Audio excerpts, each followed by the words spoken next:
Hello everyone, my name is Amanda. Welcome to my channel. In today's video, we're going to be doing a Sims 4 speed build and we're building a container starter home. Now I'm building this in eco lifestyle and I actually built this house for a Forever World save that I have recently started. If you would like to watch the video on that, I will leave it linked in the description box below. But I've basically started a Forever World and I've kind of done a video which was a bit of a setup, a little bit of CAS, and we've got kind of a little bit of a let's play going on, so I'll leave that linked in the description box below in case you guys want to check it out. It's something completely different, but I had a lot of fun doing it. But jumping into this video, I wanted to have a starter home to start off my Forever World with. So we're building this with a starter home budget and I really wanted it to fit in with the vibe of eco lifestyle, so of course a container home it had to be. Now I haven't built too many of these, so it was a little out of my comfort zone, and also working with a starter home budget was a little out of my comfort zone as well, as I don't tend to do budget restricted builds. So it did come together fairly easily. I've done a container style shape as kind of like the base of the house, and then I did add on a bump out because I did want to make it look as though it was a container that had been turned into a home. So I've added on a bump out and I decided to use the glass walls for this, as I am really loving that update, as I'm sure you'll know if you've watched any of my recent videos. Moving on to the interior, I kept the wallpaper as if it was the shipping container, so we're going to go in with that same yellow shipping container metal that we've got on the outside, and then for the kind of add-on inside, which is going to be the bathroom, I've just gone for a grey concrete.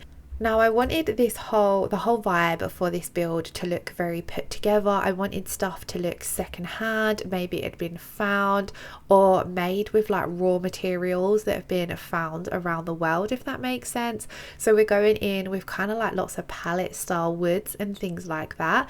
Now because I was building on a starter home budget, I have placed down some placeholder furniture just so I knew that I could afford the bed, the sofa, toilet, sink and shower. But then we're going to move on to building the kitchen. Now I wanted to also go with a little bit of an industrial theme here as well, because I felt as though it would fit the look, but I didn't want anything to be too matchy or aesthetic, so I decided to go in with mismatched cabinets on the bottom compared to the top. So we've gone from the industrial ones from base game and then these more plainer looking ones up the top, just to kind of give off that put together feel rather than everything looking very well presented, if that makes sense. I did swap out the larger windows for the smaller ones as well, just because I didn't want my cabinets clipping in to the larger windows.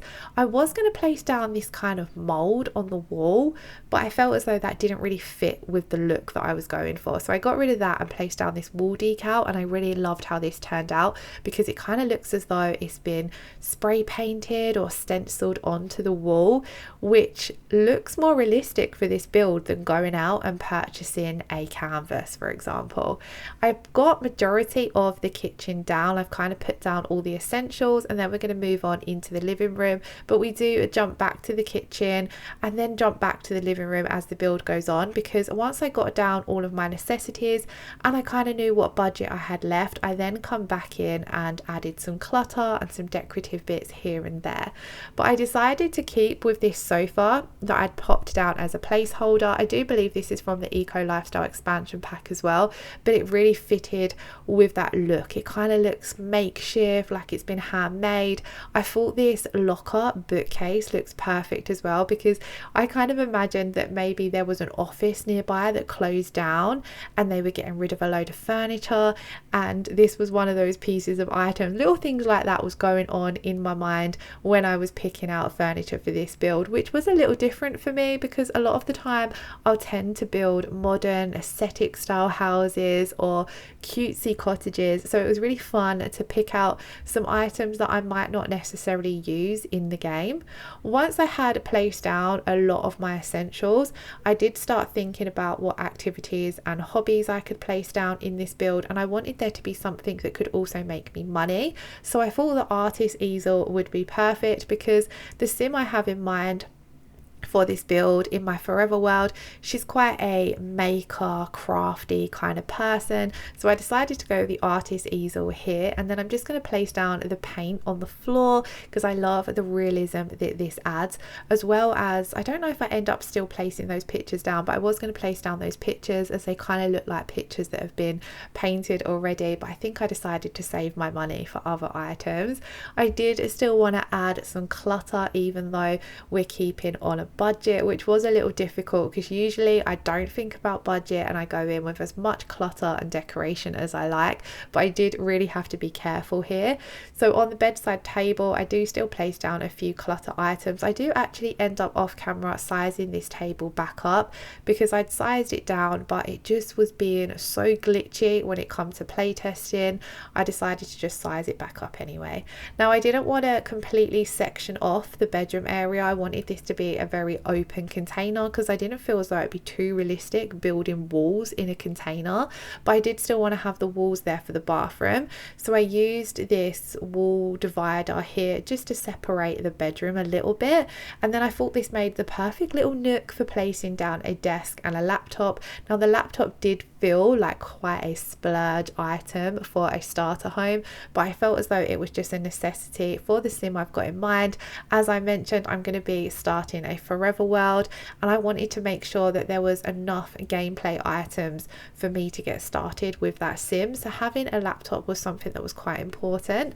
I also wanted to make sure that this house looked quite fun, so I've popped down these little neon cactuses. They kind of look like they've been hand drawn, which I thought again fitted with the vibe. They looked as though they've just been graffitied on.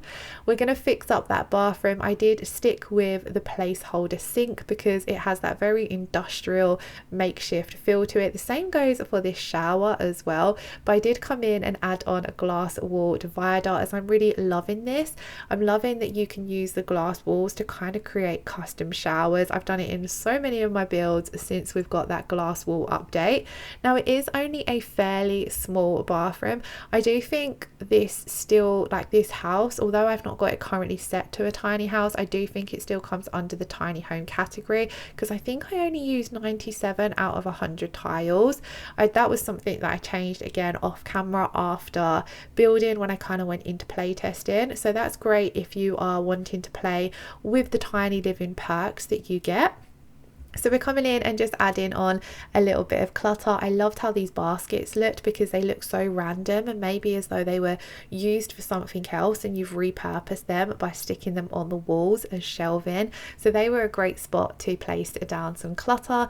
I then come back to the kitchen and had enough money to place down a little bit of clutter in here as well. So of course we're going to go in with the bread bin and the drying rack and then just some little random bits here and there. I then did remember that I want to have some elements of clutter and decoration on the outside as well, so I placed down that industrial pipe because I imagined obviously we've now got electricity and water running into this container, so just placing down the piping on the outside gives off that really realistic look. And then I've jumped back inside and placed down a few more clutter objects on the inside. I wanted to make sure I had at least one plant in this build, so I placed down this kind of like pineapple looking thing onto one of the crates. These crates I thought were a great addition to the living room because again they look as though they're something you've just found thrown away on the side of the road, and they make the perfect table for our TV and plant. Now when it comes to decorating the outside, I did grab a few more random little kind of like industrial things. I added down the electric box from For Rent because I just imagined that anything that's powering this container home is a little bit different to the regular way that a house would be powered. I placed down the dew collector because it's eco lifestyle, so of course it would be good to have some of these eco lifestyle bits. I then jumped in to debug and I wanted to kind of decorate this space a little bit more at the back so it didn't look so empty. So I placed down another 2 containers and then just some random abandoned furniture because I kind of wanted to imagine that majority of this build had been put together with items that the sim has found around the world, like dumped furniture or furniture that's being sold secondhand. So I thought just having this little dump stamping ground over the back here was perfect to give off that kind of look. And then also because all of these items were from Debug, we didn't have to pay for them, so it made decoration a lot easier. And then I'm just going to finish off with a few little random pieces here and there, and then that brings us to the end of the video. I really hope you all enjoyed watching. If you would like to download this build, it is available on the Sims 4 gallery, so I will leave my ID linked in the description box below. And if you'd want to watch some of the Let's Plays that I'm going to be creating for my Forever World, which will include updates to this house as well as many more Sims and things like that, then do check out the Forever World playlist, which I will also leave linked in the description box below. Thank you all so much for watching. I shall leave you with screenshots. I hope you all have an amazing day. Lots of love. Take care. Bye bye.